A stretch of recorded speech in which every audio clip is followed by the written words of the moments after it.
My name's Heather Ziegler, and my role really is I work for Flagstaff Unified School District. My title is 21st Century Digital Literacy Specialist, and in addition to doing that, there were a few of us that put this conference together for you. This is our second year doing this, and if those of you that were involved in the conference committee will just stand up to put this together, Judith, Brad, Matt, Mary, Les, Emil. This is our second year doing a peer coaching conference, and Flagstaff, we've had a strong peer coaching program for a while, and we wanted to share our experiences. And Matt and Les are from Peer Ed, and they've had coaching going for many years as a model of coaching, and we've enjoyed sharing our experiences with all of you. The next thing I want to draw your attention to is Edmodo. I sent an email yesterday asking people to join our Edmodo group. In addition, it's in your program on the third page, I believe, and Matt's going to pull up a slide on Edmodo just to remind you. If you're not familiar with Edmodo, it is an online social networking environment that is secure. It is totally free for educators. So our purpose was dual purpose. We wanted to use that for our experiences together today, and also encourage you to use it potentially in your schools and your classrooms, and just give you another tool. So if you have not joined our Edmodo group and would like to today, we're going to encourage you to do that. The directions are also in your program. They are up here. You will go to Edmodo. You can then create a free teacher account if you don't already have one. And once you've created an account, on the left-hand margin, you click Join a Group, and the group code that we will join today is right here. And it's also in your program for those of you that are here in our live audience today. What we'd like to use the Edmodo group for: two different purposes. You can post private posts to just our group.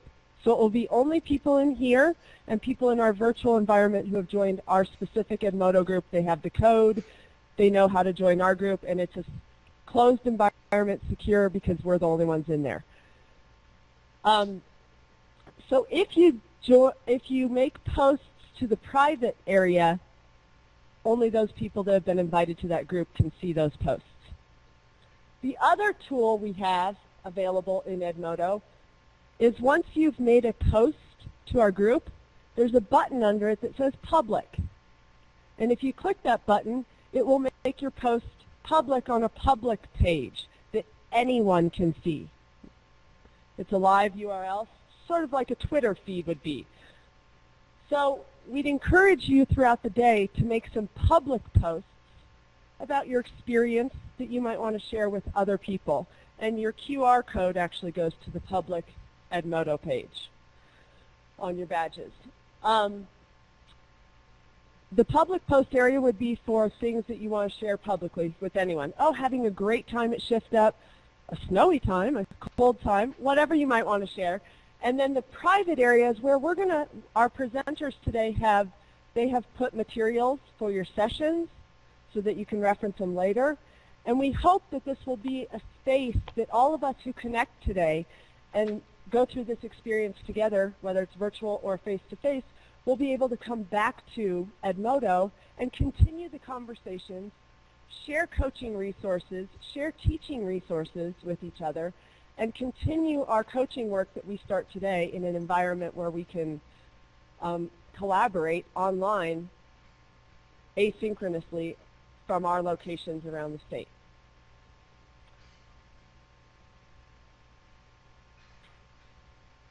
All right.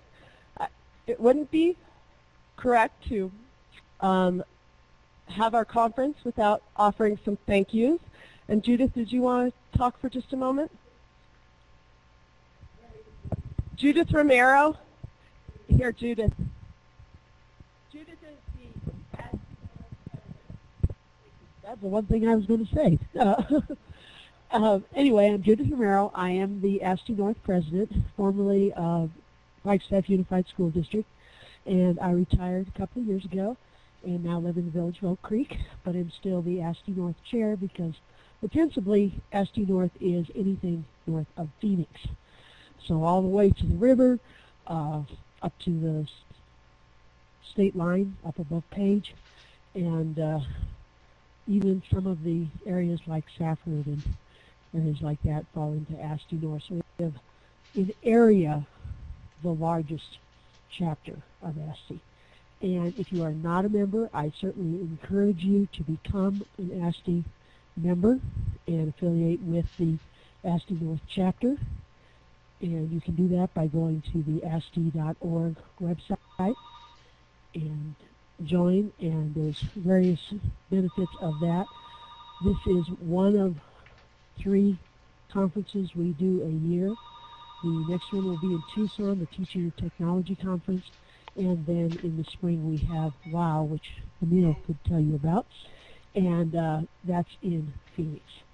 So last year that was a completely virtual conference. I think they have that in mind for this year. And so love to have you, and you can all profit from sharing professionally and personally and growing our education opportunities for our children. Thank you. Enjoy the day. All right. So other than ASTE, I'd like to extend a thank you to Flagstaff Unified School District for facilities and also personnel that have worked on putting this conference together. Peer Ed for their time and commitment of both flying here. Matt and Les live in Washington State, and they flew here for the conference to be a part of this, and they have participated virtually in lots of webinars and Skype calls in putting the conference together, so thanks to Peer Ed. The virtual conference portion of the day would not be possible without Learn Central Blackboard Collaborate, because ASTE and Blackboard Collaborate have a community partnership license that allows ASTE events to use Blackboard Collaborate for their virtual conferences. So the virtual portion, we owe a big thanks to that partnership. We also have Kim Flack with 8 Educational Outreach Asset, who has helped to put this conference together. She gave lots of time, and she's in the virtual environment today, and she is participating virtually, and she's helped a great deal with the virtual environment and helping that to occur, and so we need to thank her. And Microsoft, Tamara Edgin was going to join us today. I don't see her. The snow may have kept her home. However, Microsoft did donate some financial backing to today, and also they are a sponsor of Peer Ed, as Peer Ed is a Microsoft partner and learning program for their peer coaching. So we'd like to extend a thank you to all of these organizations, and if you would just extend your thank you to if you see any of these people out and about for putting this event together today.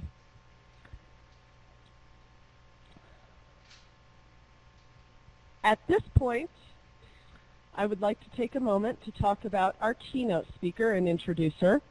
We are pleased to welcome Holly Jobe as our keynote presenter today.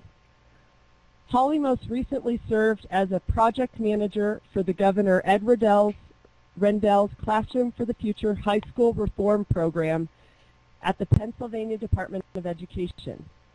Prior to that, she was at Montgomery County Intermediate Unit, where she served as a technology specialist and supervisor before becoming the director of the technology program in 1995. In that capacity, she supervised delivery of instructional materials, technical repair, internet services, and technology staff development for the districts of Montgomery County. She was obviously very busy. She was the project lead for several statewide professional development and leadership initiatives, including the Bill and Melinda Gates Foundation State Challenge for Administrator Technology Professional Development, Pennsylvania's Superintendent Technology Leadership Academy from 2000 to 2004, and the Getting to One Leadership Development for Curriculum and Technology Leaders in 2005. Currently, Holly Jobe serves as President of the International Society for Technology and Education. She began her career more than 30 years ago as a second-grade English teacher in Lebanon and is interested today in helping educators connect with colleagues around the globe. In the spirit of accomplishing the goal of connecting folks around the globe, Holly will be joining us today for her keynote from her home currently in Washington, D.C. So at this time, please help me in welcoming Holly Jobe.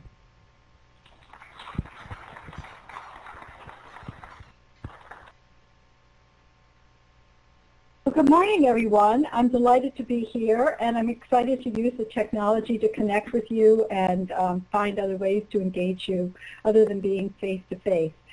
I've had the opportunity to work with Mary and Les and others, and I'd like to make a special call out to Matt Houston for his assistance in the technical end and helping me get ready for this. And we are all together focused on improving education through coaching. So I'm very happy to be joining your day today. I'm honored to serve as ISTE's president. ISTE has been my professional home since 1984, and as you know, it's the home of the nets, the digital nets, and it's the largest ed tech community in the world, and has an amazing conference. And this next year, in June of 2012, we're going to be in San Diego, California, which is not far from Arizona. So I hope to see many of you there. I think it'll be an absolutely wonderful opportunity. So I'm going to just go back to the slides and put up my picture. I just wanted to say hello to everybody, and I'll be back later on to maybe take some questions. But I'm going to sign off on the video and just go right to the slides. So I'd like to start by just acknowledging what's happening now with mobile technology. I think that what's happening is we're changing education with mobile technology just about as revolutionarily as the Gutenberg printing press changed reading and writing and making reading widely accessible. Computers and mobile technology are going to make more information available anytime, anywhere. This past Thursday evening, I attended an ISTE webinar offered by the Special Interest Group for Mobile Learning with Kathy Norris and Elliot Soloway, and they did something called Mobilism, which they were discussing all these mobile devices, and they had some predictions.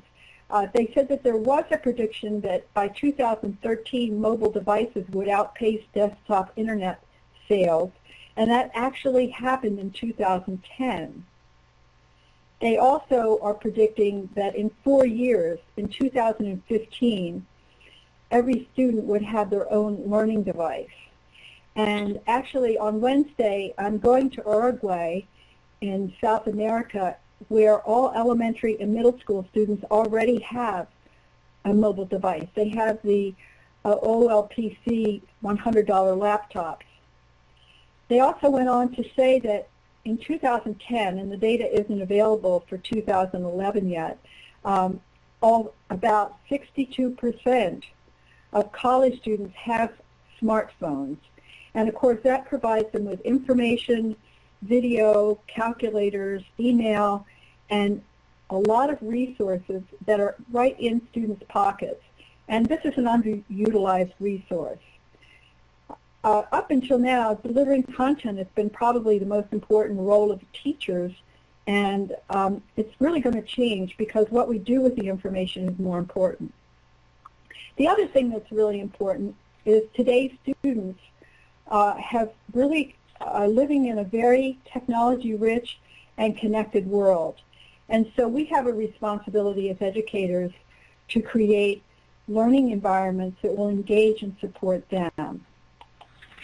So as Kim said, I had the privilege of being the project manager for the Classrooms for the Future program in Pennsylvania from 2006 to 2011. And the focus on this program was originally a high school program to transform English, math, science, and social studies classes, to change classroom practice, to change student and teacher relationships, increase student achievement and student engagement, and help students develop 21st century skills. This was really a wonderful program.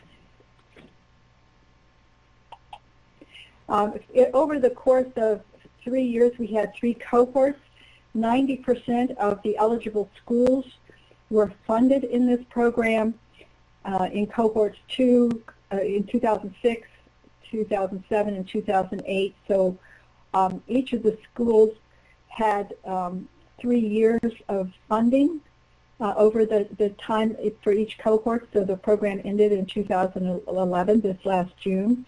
The program actually expanded to include middle school and elementary schools over the 5 years, and using state, federal, and local funding. And I actually visited a school last month that is still adding classrooms to their Classroom for the Future program.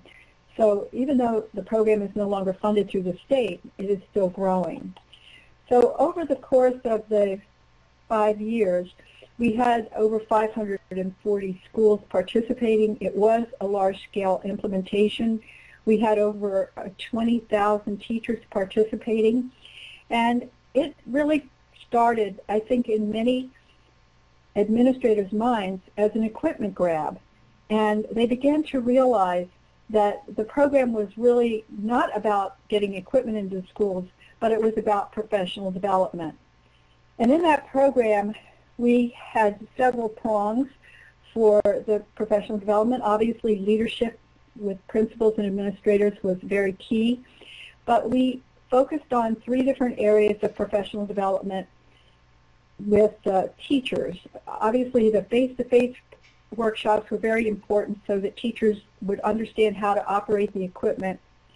We offered online job-embedded courses to help students, teachers, challenge their assumptions about teaching and learning and their mental models about how students learn and about what their role as teachers is.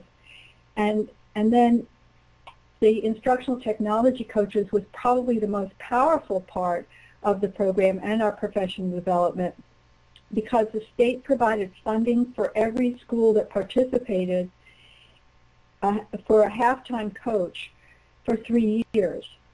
And we ended up with about 400 coaches in the program, and some of the schools decided to extend those coaches to make them full-time. We wanted to have coaches that were from schools, knew the teachers, already had relationships, and we found that as the schools dropped off after the 3 years, for example, in cohort 1, 80% of those schools continued their coaches. They continued to provide the coaching as part of their school. It has not continued at that level after the economic crash that we've had. It's been a really bit of a challenge for some of our schools. But I was at a coaching meeting last week, and there are still a number of coaches who are still working in the schools. One of the tools that we used to help our teachers and coaches make sense of what they were doing and changing in the classroom was this range of use chart. And some of you may have seen this before. It came from the Machiri group. And we used this as a target for our teachers, and we used it in our online courses to help them understand in a very simple way where we were going. So just to show you, on the left-hand side, on the vertical axis, there's Bloom's taxonomy starting from the bottom of the screen, remember, going all the way up to the top to higher order thinking skills to create. On the horizontal axis at the bottom, we have going from didactic or teacher-centered instruction to the right side to constructivist or student-centered instruction. And then in the third axis, in the diagonal axis across the middle of this diagram, we have authenticity, and we're going from, on the lower left-hand corner, from a more abstract or artificial type of classroom experience to a concrete or real-world experience on the upper right-hand side. So we also based our program evaluation on this as well. So we were looking at what was happening in the classroom. Did we have the kind of complexity in our lessons? Were they authentic? And what kind of instructional practice was going on? We'll be coming back to this later in the presentation, but I wanted to give you a little bit of a background about where we were going. So what I'd like to do now is to just give you a short video that I created. It's about 5 minutes, and we're going to, I'll start this. But as I introduce this, I just want to tell you that I shot this video last week, and I asked several colleagues to share their experience, and they had no preparation. They just responded to the request to share their thoughts about coaching. And I just want you to notice that 3 of them are actually from intermediate units, which are regional educational service agencies in Pennsylvania. They were some of our better coaches, but now you notice we're in our 6th year of this program, and so some of these people are now mentoring coaches in their region. So what I'd like you to do, and let me just go back to this, as we watch this video, would just think about what are these coaches saying. I'd like you to make some notes for yourself, and I'd like you to think about what resonates with you as a coach as you're listening and watching this video. So let me just bring it up.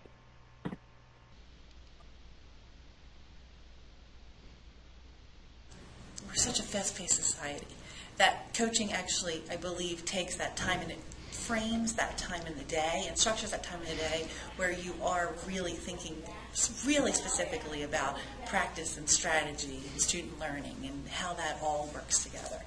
Coaching enables us to really delve into the personal needs of the teacher to improve instruction and in turn then improve student higher order thinking skills, engaged learning, authentic connections, and obviously technology integration. With having a coach coming in, you've got that person who can work with you one-on-one and who understands that position or should understand that position and can explain things to you, and you don't have to, the teacher does not have to feel intimidated in front of a group of peers. And the coach can come in and they can look at what they're doing and be objective without being evaluative. And so therefore the relationship that's built between a teacher and a coach allows them to feel very comfortable working with the coach. I think it makes one of the biggest differences as far as supporting teachers' practices in the classroom, because I know as a teacher myself, you'd go to a professional development session, you'd sit in it, you'd walk away and leave, and then you had all these great ideas, but you didn't have time to really think through them, how to implement them, how they would work. And to be able to work, to have a coach come with you, it's very safe. It's very, it's a way to problem solve and work. It's that relationship that you're building with someone that you really can take the time to try something new, have somebody support you, or even show you how it would look in the classroom, and then have that time to reflect. The coach needs to have, be a social person. They need to be understanding of who they're working with. They need to be able to look at and understand what that other person that they're working with, what their needs are. Of course, you need to be knowledgeable about the subject matter, and you need to be knowledgeable about education in general to make everything fit into the big picture. I really feel like coaching allows us to move teachers quickly to different levels of teacher innovation and moving them to where we need them to be in their instructional practices and even in their personal computer use. And being an empathetic coach has really helped me to be accepted into the classroom and has helped teachers to open up to trying new things. I think patience, I always feel like that's the one thing I'm always drawing on when I work with teachers. Just like when you work with students, patience is important to have them move at their own pace. I can remember after the first probably month of being a coach, I felt like, oh my gosh, this is so isolating. This is so, I don't know if I can do this, because it's such a different role from being a teacher and being in a classroom, and it's just a different, you're a little isolated when you're there as a coach. Many teachers will tell you that they feel like there's just so many things coming at them at all the time, and relevant professional development means, okay, what does that teacher need now? Coaching is very cost effective as far as professional development, because you can pay a lot of money to bring in speakers or bring in professional development. And even having teachers provide professional development among themselves, peer collaboration is so important, study groups are so important. But unless somebody is out there working day to day with teachers on what does this really mean and look like with my students today, and that group changes from year to year and even sometimes from month to month, it doesn't ever necessarily take effect. So I think that coach really is that impetus for change in the building. I can't do it right now. You're going to sit. Who's not I don't. who's not you can't do it right providing, now. Supervision or evaluation of teachers, but it can become Sit. that safe relationship for really looking at change. With a coach, the coach really makes the teacher reflect upon the lesson and really break it down almost like a film you would do with a football coach and breaking down the film there. We can do the same thing with the learning process, and by allowing some time with the coach, that reflection time becomes a great learning experience for the teacher in improving the instruction, continuously, maybe not just for that project the next time it comes around, but every time thereafter when they're dealing with the kids. I think there are several important traits of a coach, an effective coach, and I think one would be that coach had to have been in the classroom, I believe, and has to have to be a pretty effective teacher. The second important quality, and I don't think you can rank them 1 and 2, I think they go together, is a coach really has to be someone who is able to build rapport with teachers, to develop relationships with teachers, to keep a sense of trust, the confidentiality that's so important, that good or bad, that what happens with the coach stays with the coach. Speaking from a coach-teacher relationship, that's probably the utmost important thing of becoming an effective coach is really reading the person and what they need, and maybe not shoving something down their throat that they're not ready for, or pushing them too hard or too quickly and assuming that they understand. Again, just like the student-teacher relationship, we have to adjust our approach to them to their learning style, their personality, their temperaments. There has to be that level of respect, mutual respect. Teachers need to respect the coach, and coaches need to respect the teachers. So while the room is still discussing, if you could bring your discussion to a close, and if we could put up some of the ideas that you've discussed, that would be really helpful. I see that some people have put some ideas in the chat, and we have some on the whiteboard. If we could put some of the things that are in the room, that would be great.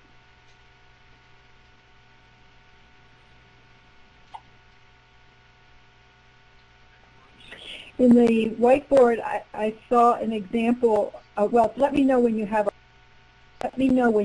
things in the room and the room is ready for us to chat again together.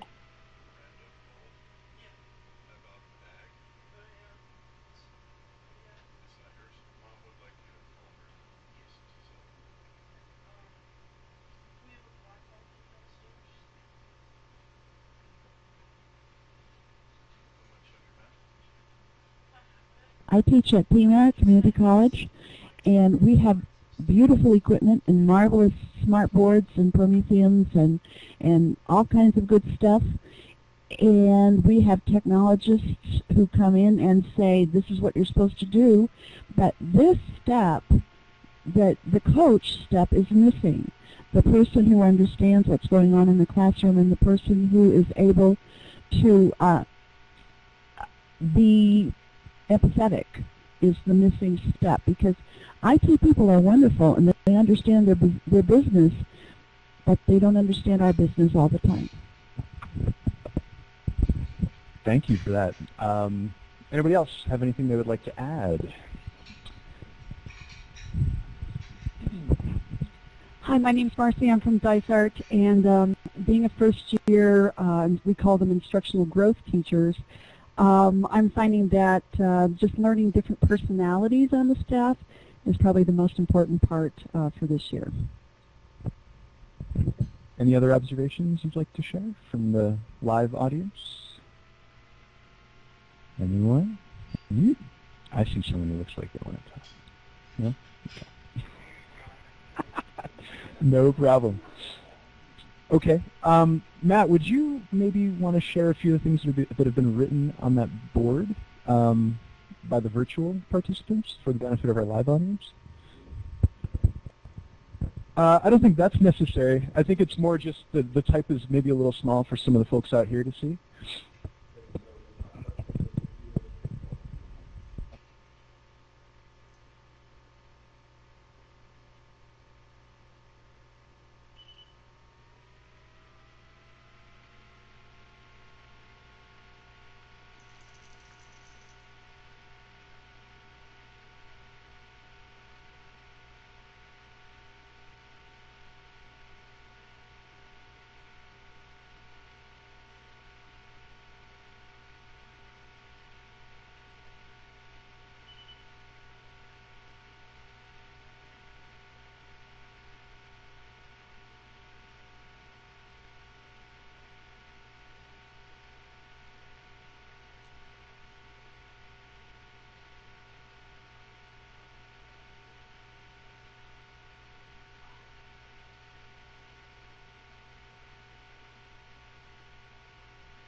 Virtual participants who are wondering where the audio went, we were just reading your comments out loud to the group. We're going to go back to Holly now, I believe, and she's going to resume her keynote.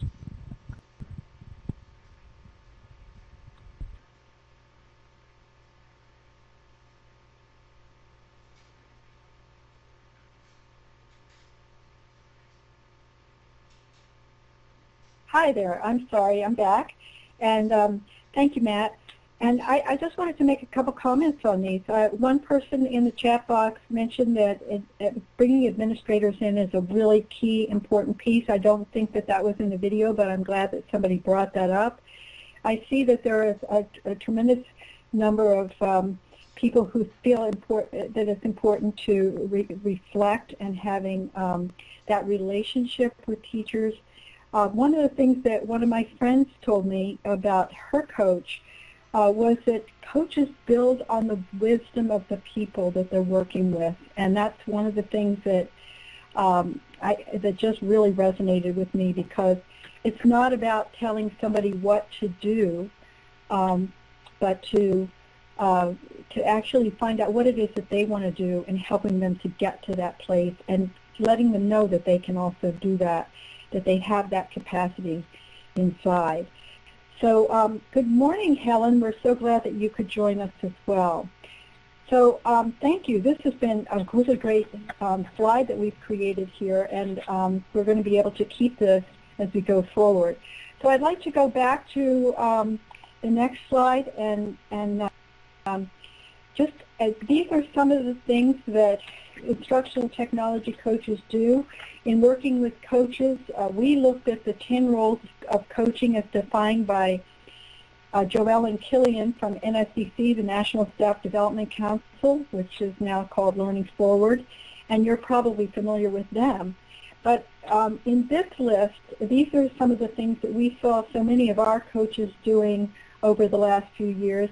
And what I'd like you to do is, if those of you who are online, is to take the tool, that's the second tool down on the bar, and just vote for which ones of these roles that coaches do, which are the ones that you feel are the most important. And in Flagstaff, I'm going to invite you to call yours out, and I'm going to ask that Matt or whoever is running the computer there actually vote and place a marker next to the things that you feel are important. Remember, you can vote once, and that you just have to click on it so that it will stay there. So I'd like to see what everyone is voting on.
Hey everybody, I'm back.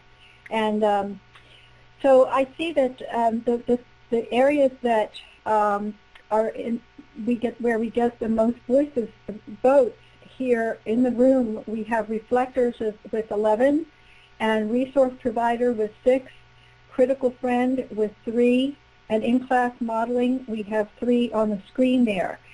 These are all important areas, and I think that reflection is one of the biggest areas that we have. For me, when I think about coaching, I think about these, it boils down to these 3, I guess, R's, and I would add another one with rigor and instruction as one of them. But I wanted to ask you, do you agree or disagree with these? Some of the things that you clicked on earlier, obviously relationships are really important, so I'd like you to take a couple of minutes to discuss with your neighbors, and those of you on the webinar, just click on the ones that just to let me know whether you agree or don't agree with what I've boiled down here.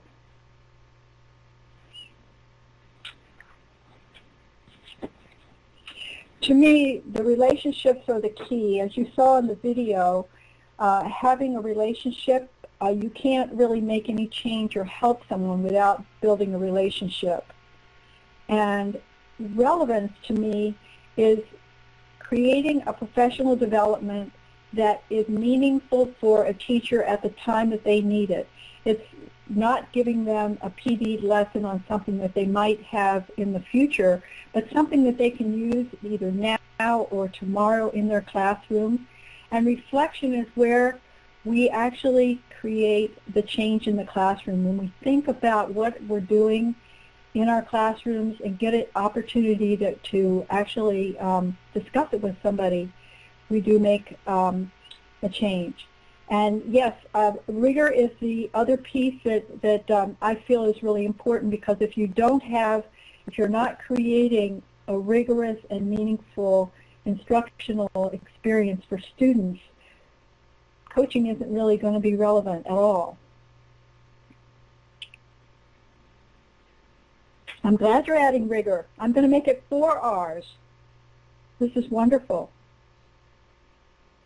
So I just wanted to ask if anybody wants to take the mic in the room and share with everyone your thoughts about this. I'm going to give you about a minute to do that because I'm seeing that we're getting kind of close to the end here.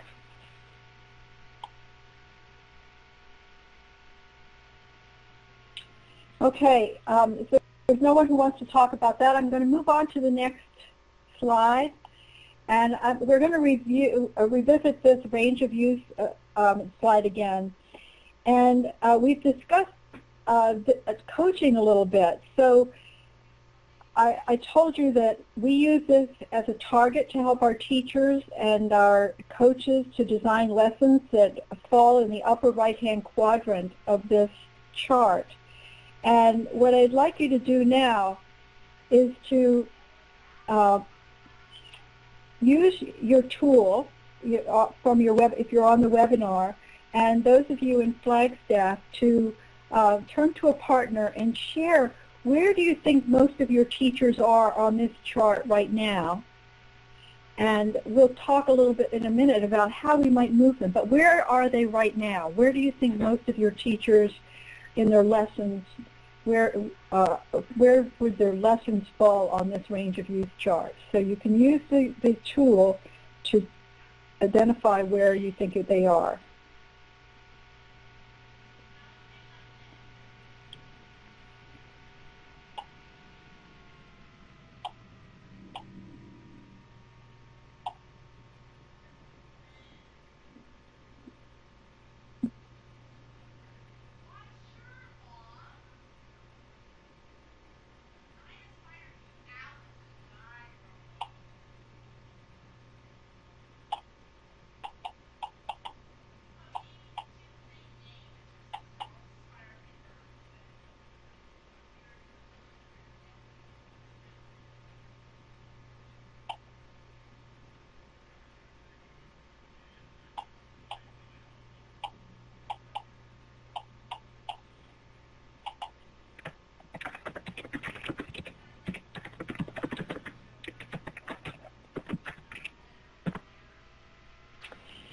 I love the idea of a wavy line going up on the authenticity diagonal line.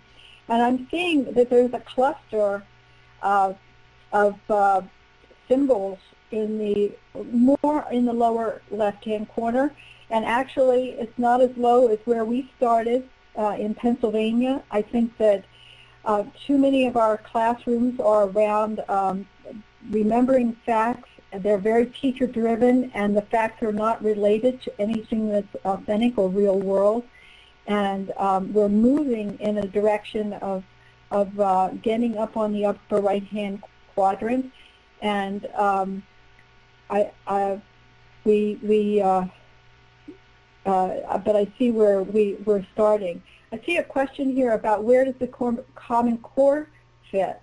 The Common Core, in my estimation, are the standards that we want to meet. It is basically the content, and this is about lesson design. How do we create lessons to help students learn what is the content that we want, what standards we're trying to have them meet, and how do we create lessons that are student-centered, authentic, and are rigorous. And so this is really about lesson design. How are we doing that? So I want to take a minute because we're running a little bit out of time here, but I thank you for this. And one of the conversations that I would hope you would continue as you go forward in your community is to think about ways that you can move your teachers on this range of use chart up to a more upper right-hand quadrant. So I'd like to just take a second and talk about the coaching community. I might be dating myself, but I hope many of you know who the Lone Ranger was. You heard in the video Pam Wolf made a comment about feeling isolated as a coach.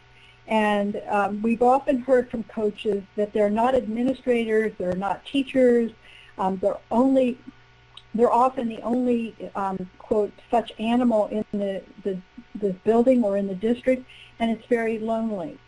So one of the things that it's really important, and we call these people a lone ranger, but it's really important for coaches to have a place where they can be connected, where they can be enriched and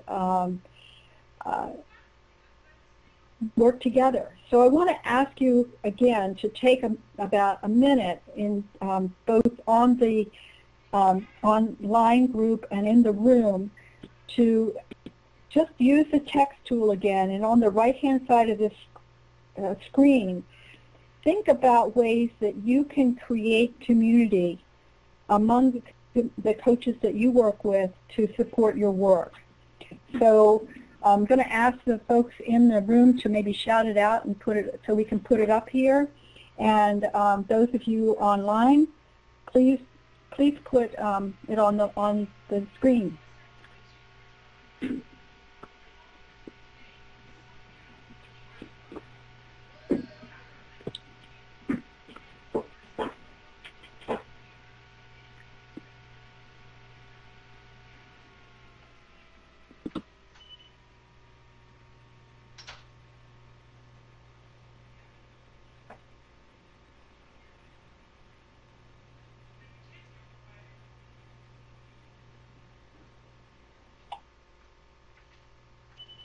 So one way that I heard already this morning is that you have the Edmundo group. I'm sorry, I can't say it. But that is a coaching community that you have for this group in Arizona. So that might be one way that you can do that.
I'm seeing some really good ideas here. The regular meetings, setting up some online communities, setting up get-togethers where coaches can discuss their concerns, day-long meetings every month.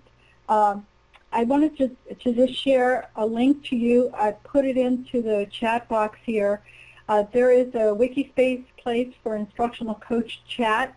And there is a Twitter hashtag. This group is coming out of the University of Kansas and Mike and Jim Knight's work, and it is a community of coaches that you might want to plug into. You could create your own. In Pennsylvania, we created a lot of support for our coaches. I told you that three of the people in the video are actually now working at intermediate units, which are our regional educational service agencies, as technology integration mentors. These mentors actually support the coaches in their regions. We have 29 regions in Pennsylvania, and they set up regional meetings. Even this year, I've been to 2 coach meetings at different intermediate units, and they get together, they have a chance to share different things that they're learning, they get to talk about the challenges that they have, They know that they have somebody at the other end of the email if there's somebody who might have some information for them. We set up a listserv for our coaches, and some of our coaches say that that is their lifeline. It's the heart of the community, because if they have a question or a need for a resource, they want to discuss some big ideas, they want to know how to deal with administrators or reluctant teachers, they put out questions on the listserv, and questions and answers come right back. Our coaches created DIGO groups for the coaching community so that resources could be shared easily. So there are math group resources, there are reading resources, there are social studies resources. We have a Moodle group, and your Edmundo could certainly do that, and Twitter is another area that could be set up, obviously, because that's a great PLN, Professional Learning Network tool. So there are lots and lots of tools to use, and one of the other things that you're going to be learning more about today is that the ISTE community has created a coaching community, which Mary will be introducing to you, and the intent there is to involve coaches from all over the world to share their experience and create community. For me, this is probably one of the most important things we can do for coaches, because too often coaches are the Lone Ranger in their classrooms, and it's so important for them to feel that there's a place for them to get supported and know that there's people behind them. I just want to mention a couple of other things that are resources that ISTE has. Last June, ISTE released a coaching white paper, this Technology Coaching and Community, and it is, you're going to get a copy of this, and Mary will be going over this in more detail with you today. But it talks about the importance of technology in 21st century education, of course, and then how coaching is acknowledged as an effective professional development and transformation model, and how important community and social learning is for continued learning.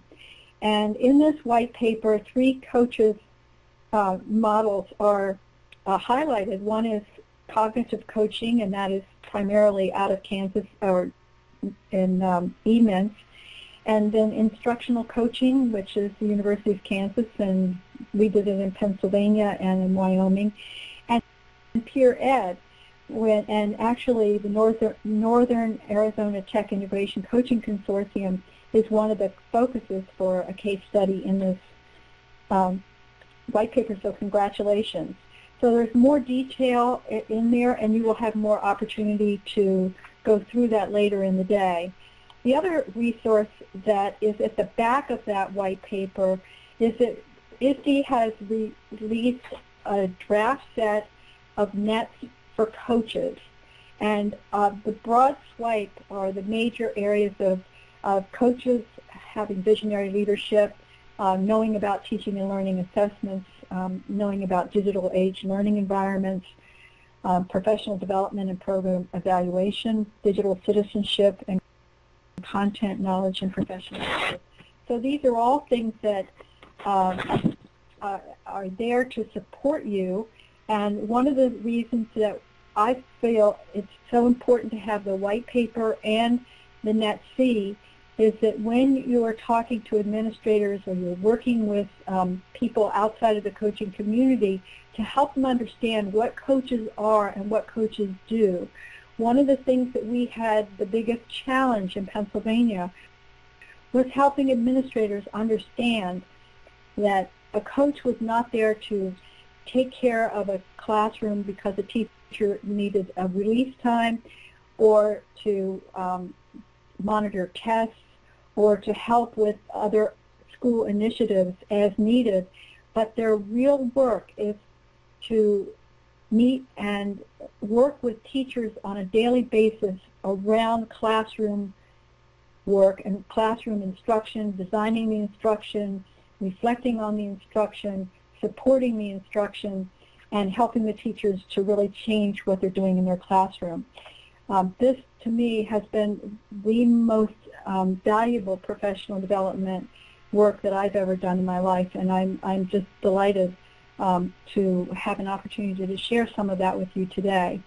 I have one more video that I'm going to actually put the link into the box here, and so that you can look at that later, because I don't think we're going to have time to do that this morning. And it's on the same video channel that the other video was on, and these are the same 4 coaches talking about some of their successes. And we all have stories of working with teachers and coaches where we felt good because we know that we've helped them and we're creating better learning environments for our students. And so I think you might get some out of these stories as well. So I just want to conclude and say thank you. That what we're doing with coaching is clearly what we want, the ultimate impact for student learning and engagement. And thank you for the opportunity to share some of my experiences with you. And I appreciate your active engagement this morning and having participating in the room and on the whiteboard and connecting with some of the ideas that we've had here. I hope the rest of your day is stimulating and that you leave with an expanded network of professionals that you can draw on to do the work that you're doing, and renewed enthusiasm for your work. So I just want to say thank you and have just a great day.